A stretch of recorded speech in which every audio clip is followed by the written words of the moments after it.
Yá'át'ééh. Good morning, my relatives. This is Mark Charles. I'm here with my second cup of coffee. Today is September 10th of 2025. It is a Wednesday, and I'm excited to be here. I haven't done an episode in about 2.5 weeks, I believe, because my family's been moving. We actually moved to a new house in DC.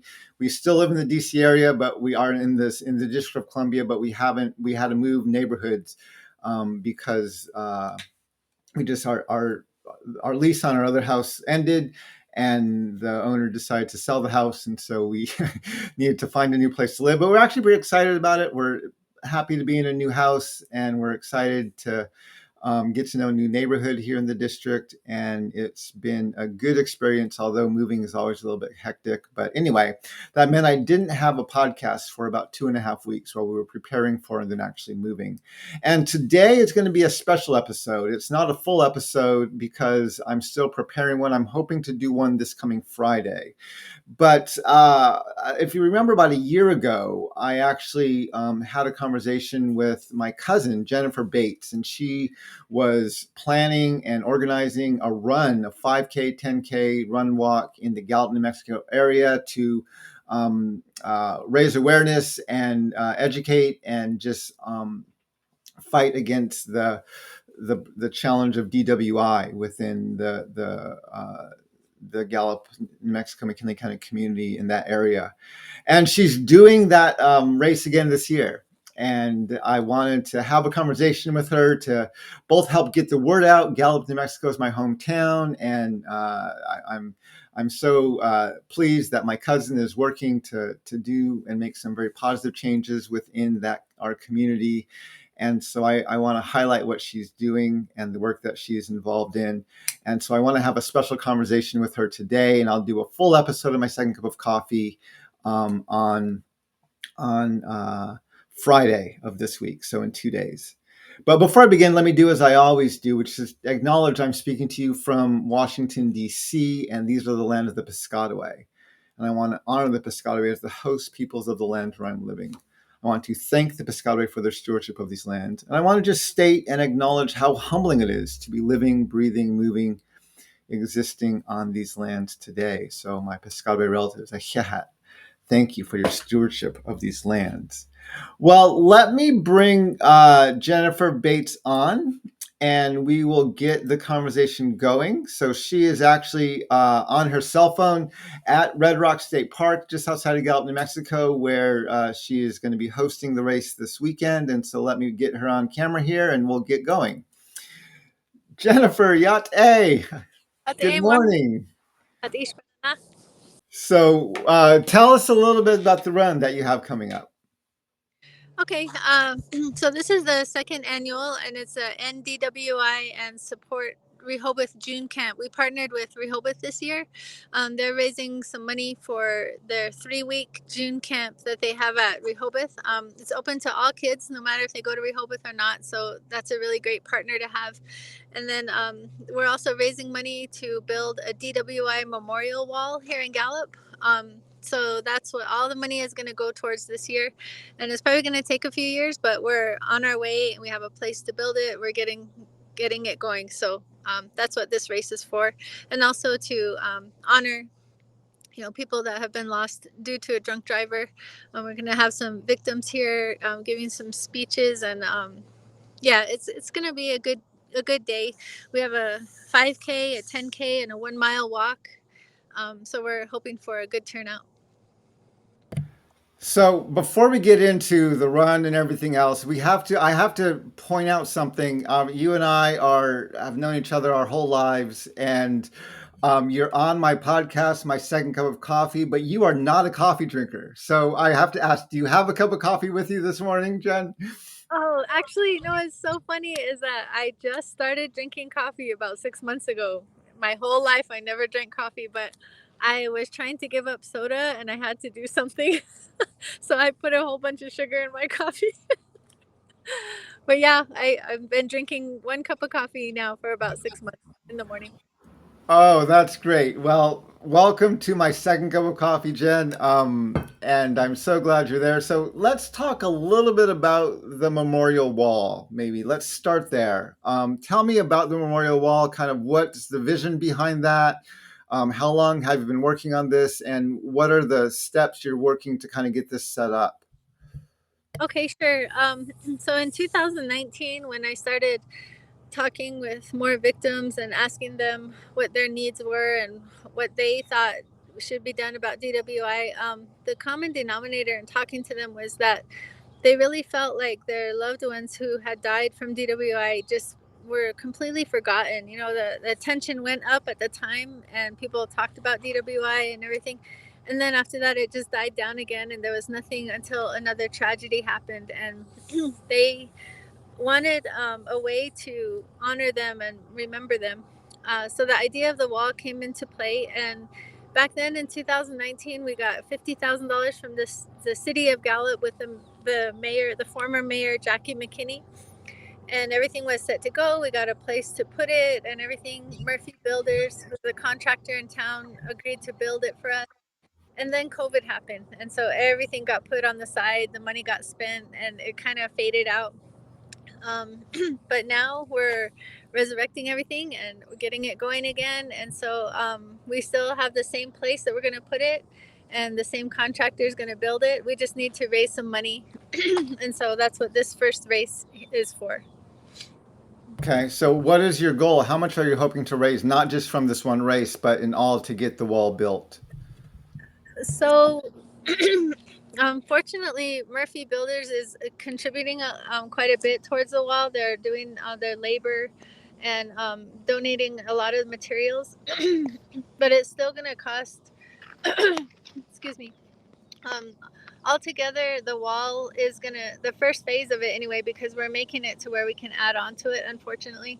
But the first phase is going to be about $75,000 that we need to raise, and so we're hoping to raise 15,000 at this race, and then keep going. I'm also going to look into some different grants that might be available and things like that. And then the plaques that the families purchase, the plaques cost $170, and all that money, of course, will be put into the wall to help get it built and everything. And those plaques are weather resistant, and it has the name and the dates of their loved one. And so it has 4 holes in the corner, and those will be put onto the wall, and it'll be perpetual. We'll keep adding them onto the wall. Okay, so I just added a link into the chat. It's the name of your nonprofit, which is called A Hope in the Future. It's the End DWI and Support Rehoboth June Camp 5K, 10K, and 1 mile run walk. So people who donate to this walk, they're donating both to the wall project as well as to the Rehoboth June Camp. Is that correct? Sort of. It's a little bit. So the registration fees when people enter to run or walk, those are going to be split 50-50 right down the middle. Half of it's going to go to Rehoboth June Camp, and half is going to go to the DWI wall. And then on the website, there's also an option to donate to one or the other if you want to donate more than that. Or if you're not able to walk or run, you can still make a donation to either one, either Rehoboth or to the DWI wall. Okay. Okay. Well, that sounds really good. How many runners are you hoping to have at this event, and how many do you have registered so far? Well, call me crazy, but I believe that if I build it, they will come. Last year we had a lot of last minute registrations, and then the day of we had over 100 people come and register that morning. So last year we had 250 people participate. So this year I'm anticipating 300, and so far we have 28 people register online, and we also have one law enforcement team that has registered because we have a separate law enforcement competition. And this year we added a fire and EMS competition too, so they can form teams and compete against each other for a big UFC belt. Um, so last year, the New Mexico State, there were 5 teams last year of law enforcement, and the New Mexico State Police were the ones that took first place.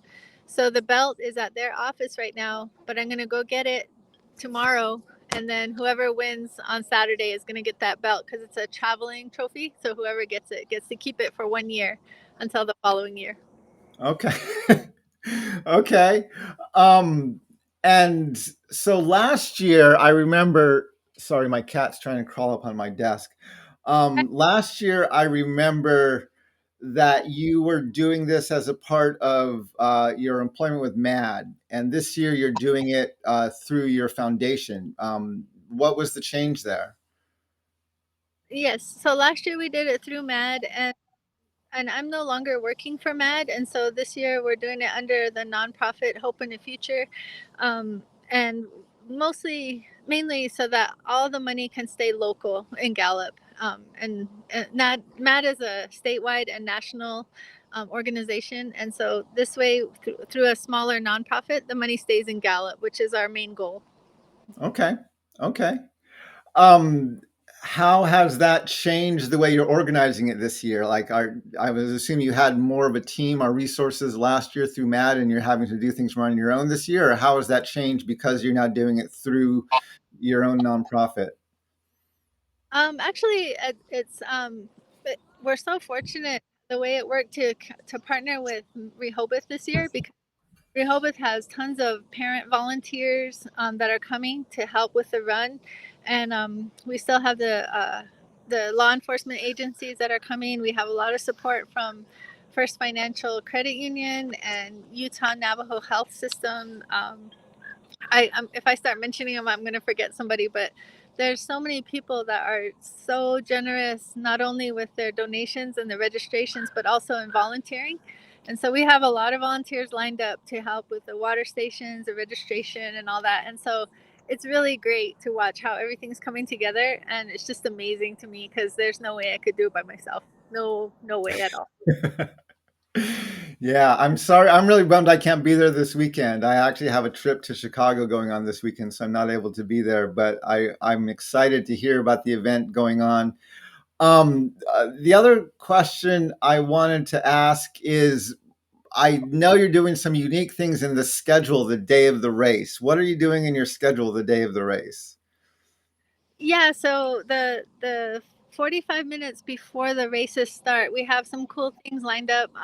So we start out with just regular announcements to welcome everybody, and then we have Allison Chase, who is going to sing the national anthem in Navajo, and she's just amazing. She's 13, I think now. She did it last year too, and she does a really good job with that. And then we have a gentleman who lost his wife to a DWI crash, and he is in the process of healing, not only physically but just emotionally and everything. And he had a ton of broken bones and surgeries. He was in a wheelchair, and now just the fact that he can walk up to the podium to share his story is just a miracle. It's amazing. So he's going to be here. His name is Sam Bryant, and then after that, we also have, I'm sure a lot of you have heard of Ernie Sosi. He's an actor and comedian that worked with James and Ernie comedy. And he's on our board for A Hope in the Future. And so he's going to also be here to speak and give his little testimony, and also just to kind of transition, because the DWI topic is very solemn, and it's a sad thing. There's a lot of tragedy involved, and the people are here for healing and awareness. And then Ernie will transition into the race part of it, where we'll have some warm-ups and different things to get people ready for the actual competition part of it, to get those races started. So he'll be here, and I'm sure he'll add his little um, out of humor. He's a great board member, and we're really lucky to have him. So he'll be here, and he'll speak right before the races start. So that'll be good. Okay. Um, how how competitive is this race? Last year, did you have some good competition at this race? I know there's some very serious runners out there in the Four Corners area. So, do you attract any of those kind of runners at this race? Oh my goodness! Last year, I have a story to tell, because this guy came from Chinle, never heard of him, and he signed up for the 10K, and we got the runner started and everything. And he came through the finish line running 6 miles at 33 minutes. That's a 5 minute mile. He ran 6 miles, came through. So the timer guy thought that he only ran the 5K, because that's a 5K time. And we we were passing out the awards, I didn't mention his name in the 10K, and he's looking at me like, I won. I took first place. And I'm like, oh, wait, let's figure this out. Well, come to find out that he is an incredibly fast runner. And 2 days later, he ran a marathon in Germany. And then he competed in all kinds of marathons that year. I asked him if he's going to come back to defend his title this year, and he's not sure if he's going to be here yet. But that was crazy fast. And so the competition is pretty fierce. It's good. It's a really it's pretty flat course. There's not a lot of hills or elevation gain or anything. I'm sorry, there's mosquitoes out here. And so it's flat, but there are some areas where the sand can be kind of rough, but not too bad. There's just certain areas where there's sand. So it's a pretty fast course. And then with the law enforcement competition, that was pretty good last year too, because they have teams of 5 people, and there needs to be 2 females on each team. And so they put together their teams, and the times we had last year, they were really close. And New Mexico State won, but McKinley County Sheriffs came in second. The Gallup PD came in third, and then we also had Crown Point Navajo Police were here. So yeah, hopefully this year the law enforcement teams will compete again, and then we also have fire and EMS that we added to this year's race too. So hopefully we'll get some teams through there, and it'll gain momentum. And we just wanted to capitalize on their sense of competition. Well, Jennifer, this race sounds amazing. I'm so grateful that you're organizing it in the Gallup area. I'm so proud of the positive impact and change you're working to make within the community. I'm thrilled with the work that you're doing, and I'm so glad that you had some time this week to join me for my second cup of coffee and just let people know a little bit about it. Again, I will put the link into the chat one more time. And you said people at this link can make a donation directly to your nonprofit, or is that not from this link? The link I just shared is the one that is shared on the website.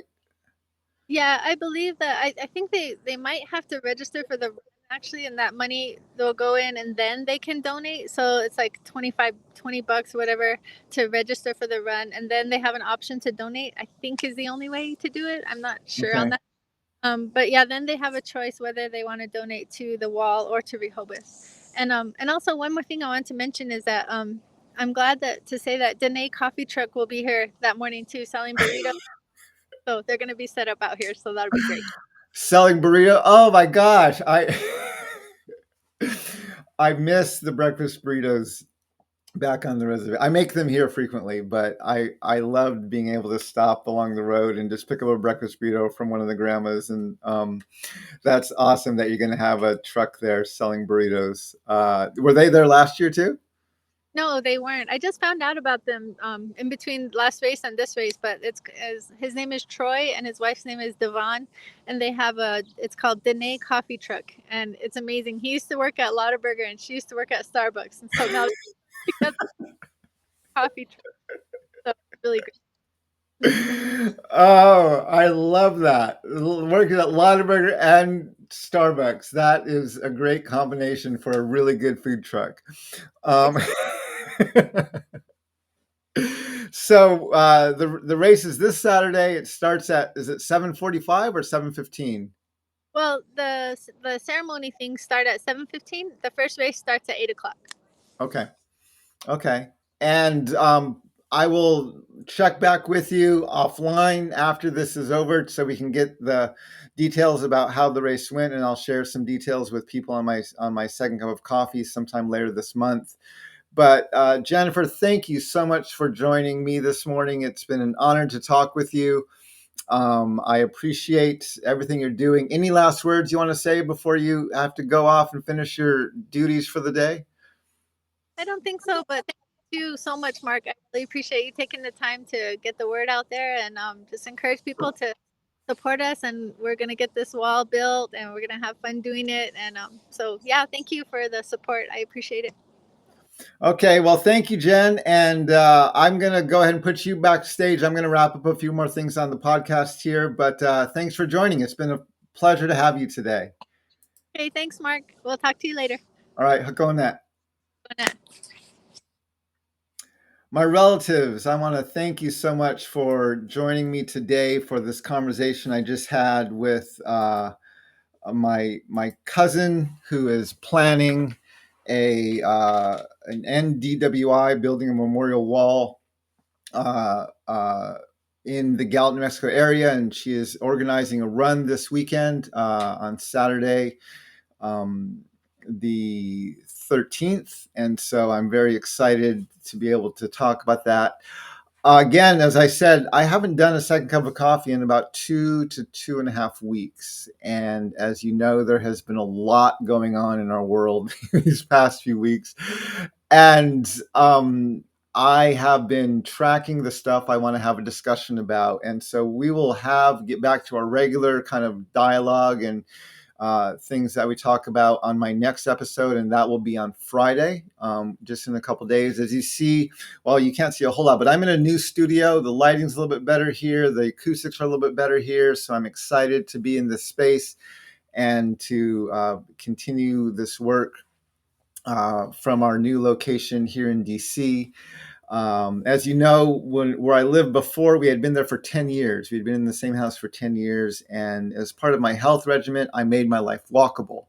My office was a mile away. My grocery stores, several of them were about a mile away. My coffee shops were a mile away. I had a college campus right across the street that I could go to and do some writing and some work on. And the good news is we didn't move that far. We moved about 2 miles from where we were.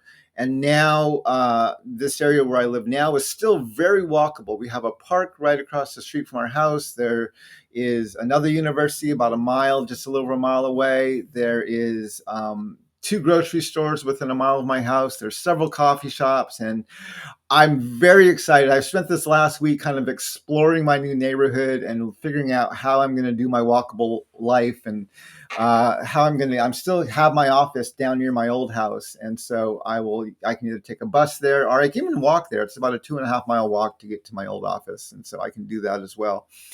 But yeah, I'm excited about that. I also will give you an update this Friday on my Common Memory tour and how that's been going and some of the things that are going on with that and some events I'm hoping to get planned in the next few weeks.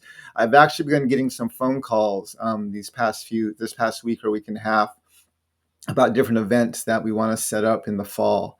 And so I have several things that are not fully committed to yet, but they're definitely in the works of trying to make some events happen. I'm talking with people in Chicago, talking with people in Wisconsin, talking with people from New York City, Los Angeles, Montana, other places around the Northeast. And so I'm hoping that my fall will be include a lot of events around the country, really trying to engage this dialogue, both on my Common Memory tour as well as just on speaking invitations I've been getting from different organizations. And as always, if you want to continue to support my work, you can do that by following me and subscribing to my work on Patreon. And it's one of the best ways to support my work and help keep my voice independent. I have several different tiers on there where I take the conversation deeper, and there's a lot of 3 years worth of resources on there when you do subscribe, and so there's a lot of content that you can go back and listen to and watch and get caught up on. But anyway, my relatives, thank you for joining me this morning. I hope your second cup of coffee is as good as mine is. And let me look just a moment who's on with me. I see Oscar is with me today. Yá'át'ééh, Oscar, thanks for joining. My father, Yá'át'ééh, good morning, Dad. Great to see you. Lee Scott, Yá'át'ééh, thanks for joining. Shantina, Yá'át'ééh, thanks for joining. It's so good to have you here. Glad you could join this morning. And then Whispers in the Moonlight, thank you for joining the discussion this morning. It's good to have you on. I appreciate all of you, my relatives. I hope you have a wonderful day. Walk in beauty, and may we all learn how to walk in beauty together. Yá'át'ééh and Hako'onet.